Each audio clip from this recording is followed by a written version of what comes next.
रामकृष्ण हरी रामकृष्ण हरी. आज आमच्या घरी पुन्हा एकदा आमचे हरिभक्त परायण जनार्दन महाराज आलेले आहेत. खूप आनंद वाटला. त्यांच्या घरी 2 दिवसापूर्वीच गेलो. त्यांनी जे काही कमरेची हलकीशी सेवा झाली त्यामुळे थोडा मला विसावा मिळाला. खूप छान धन्यवाद.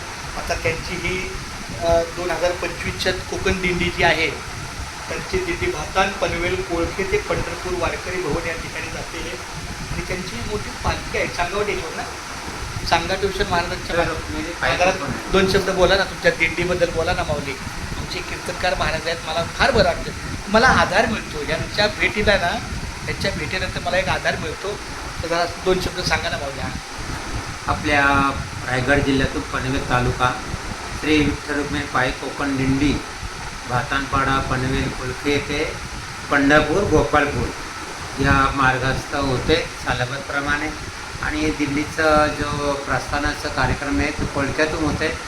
तदनंतर आजुरीला एक दिवस कार्यक्रम होऊन कोळक्याला विठ्ठल मंदिरमधून निघते. 3 दिवसानं होतं. 3 दिवस काल्याचं झालं तर मग आजुलीला आजिवली गावामध्ये त्याचं एक कीर्तन होऊन पुढे मार्गस्थ होते दिंडी पंढरपूरला.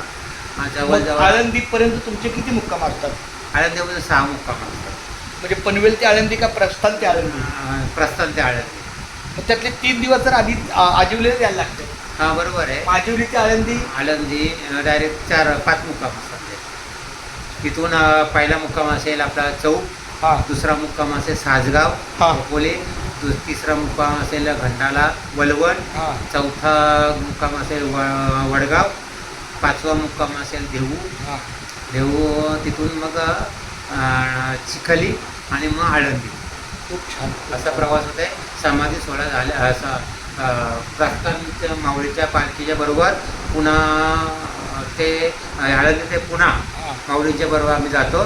तिथून तुळशीबागेमध्ये 2 दिवस आम्ही तिथे थांबतो. खूप छान. माऊली देखील तिथे थांबतात आणि आपण देखील तुळशीबागेत तिथे थांबतो. जिबला मारुती ट्रस्टी हे आपल्या 2 दिवस तिथे जेवणाची व्यवस्था करतात. क्या बात आहे. चांगलं नियोजन. आमचं पण नियोजन झालेलं आहे. चुकून देव जाहिरात पडली.